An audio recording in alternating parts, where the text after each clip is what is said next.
This game is really hard, but it's honestly really beautiful.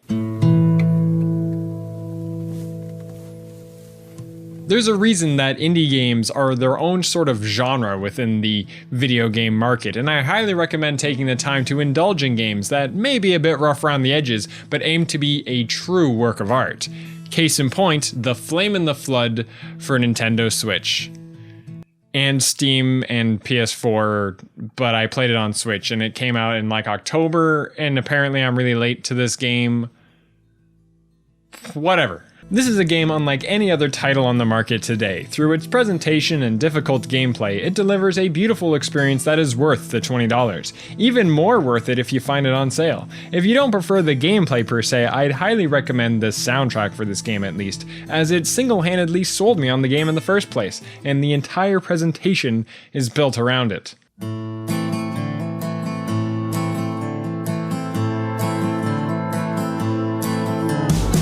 So this entire soundtrack was done by Chuck Reagan, and it alone is worth purchasing. The use of country folk music sets the tone for a fantastic adventure. As there is little character development or exposition, the music creates the narrative that the player themselves are unraveling as they progress. The music can range from an ambient, relaxed trip down the river to an intense, action-packed encounter with raging rapids, or worse, a pack of wolves. It's the combination of acoustic instruments and the rock intensity that it can add that brings the adventure to life. For those who aren't fans of country music, it has an energy that fits a video game, and I can appreciate it as an immersive soundtrack. The lyrics reference the game, for example. In the flame and the flood. The music sticks to the somber tone that comes with the country folk genre. It brings a sense of loneliness that plays a role throughout the adventure, while also holding enough power and passion to bring life to this treacherous journey. Sometimes no music plays at all, but that adds to the eeriness of the forest. Sometimes they just play the instrumental tracks for background noise, but other times they hit you with Reagan's powerful country voice, and it's very moving. Long water. The beautifully written and fitting lyrics, plus Reagan's raspy country voice, can strike an emotional response from players, and maybe that's just me, but I would love to see more covers of this entire soundtrack. The music's just so beautiful. As for the visuals, from the start, The Flame in the Flood displays character. You play as Scout with her dog companion Aesop, or Daisy. Players have to gather supplies and head downriver to find safety? Civilization? The game doesn't really explain the reasoning, but that's because players will learn more and more as they flow down this procedurally generated river. The graphics are stunning. Although they are very minimalistic and low on polygons, they give the world a papercraft-like appearance. It feels like playing through an indie animated short film. The colors can range from dark and spooky night scenes to pleasant daytime river scenes.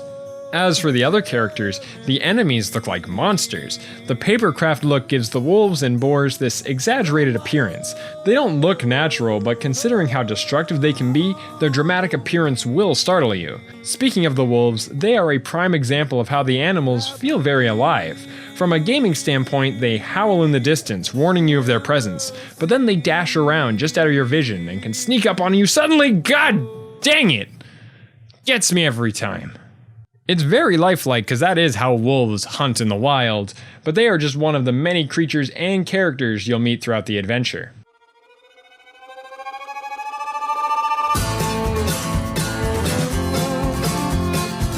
The Flame in the Flood is classified as a roguelike, and although I haven't played many other games in this genre, I definitely took to it very easily. There is a tourist mode, which is kind of the main mode. It's what it defaults to, and it makes the permadeath a little bit less devastating, but there is a permadeath mode for those experts out there. And that's not me. This game's really hard. The game is all about collecting resources in order to properly be equipped for the river ahead. Scout herself has to manage her nutrition, hydration, body temperature, and sleep. These are all managed by collecting food and maybe cooking it on a campfire, filtering river water in order to drink it, making better clothes in order to survive the cold weather and rain, and sleeping wherever you can find shelter.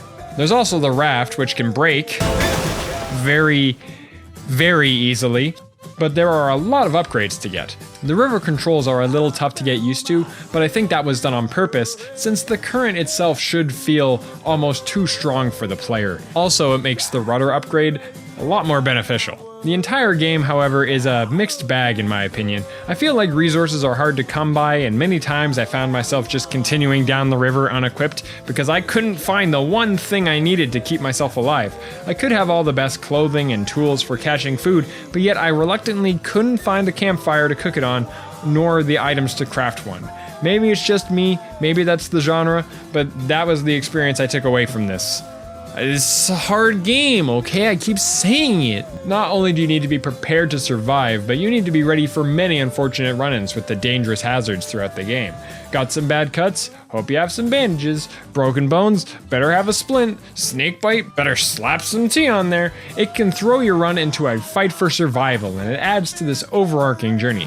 There are so many ways each and every adventure can go. And with such a steep difficulty curve, it really makes every adventure different from the last. It's your story to tell, and finishing it is far from a cakewalk. At one point, I got mauled by werewolves. Yeah, they really didn't like me at all. And I just needed rags to make bandages to heal up all the cuts that I needed, right? And in the heat of the moment, I ripped my clothes off and I turned those into rags, but I still needed more, and I was flowing down river, and I would go to somewhere and I would look around and oh crap, there's more werewolves, so I ran out of there, but I got through it, and because of it, I was proud to be moving on and rebuilding my stockpile of equipment that I lost. There is nothing more startling than a snake popping out from behind a wall, and now you have to frantically find dandelions and a fire to make a tea to heal yourself. When you have to go out on the water while you're injured, it's nerve-wracking, and trying to prepare for big encounters like the king boar is tough since he takes a lot of hits to be defeated. Luckily, he glitched out for me. But then I died, so I had to redo it, and on the second try, I didn't even have enough damage. It's karma, right? It will take a lot of game overs in order to beat the game. Even on Tourist, dying is a huge setback. You know the feeling when the power goes out and you hadn't saved in a while? Yeah, that. But I guess that's the roguelike experience. I'm not sure. It's easy to get over, and the world will be a bit different from before. Though because it's procedurally generated, I can't help but feel like it's easy to get screwed early on. Still, it's a fun and rewarding game because of the challenge.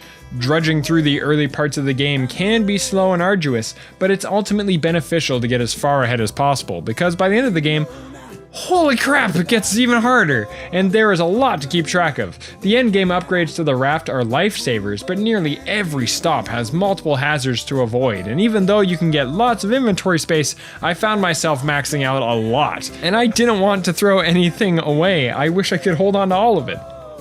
But because of these choices and how the world builds, it makes each and every playthrough different for everyone. And interestingly, Aesop's inventory carries over across files, which can help your early or mid-game depending on how you choose to play. Or it could be full of crap because you died before you planned it out. All in all, The Flame and the Flood is a great game. Whether roguelikes or even just challenging games aren't your style, the world building, presentation, and storytelling has its own unique charm to it. Character dialogue is written with an overly heavy southern accent, so heavy in fact that it almost feels mysterious and otherworldly at times. Although yes, it's another post-apocalyptic setting, they stuck more to the nature side of things and intersperses the urban scenery to give it its own look. I am definitely more interested in checking out other roguelikes now thanks to this game, and it turns out the developers have helped make other games such as BioShock and Halo and Rock Band. But I guess that's why this game feels bigger than it is. It's not a long game, but the challenge really keeps you interested, and I cannot recommend this soundtrack enough. Seriously. If you're not interested in buying the game, trust me, I know there's way too many games out there nowadays. Take some time to at least listen to the soundtrack and enjoy the emotionally driven and powerful stylings of Chuck Ragan's music. Thanks for watching.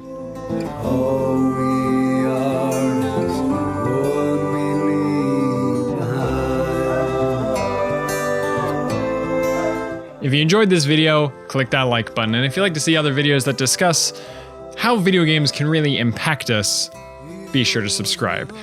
Like I've said, I'm trying to try new things with the channel, and 2018 is a very big thing for me, so please check out any of these other videos. My Super Mario Odyssey video, I screwed up the green screen, I know, but I really like the way that video came out. It's a lot longer than this one. Be prepared. I don't care where you come from or what your papa told you.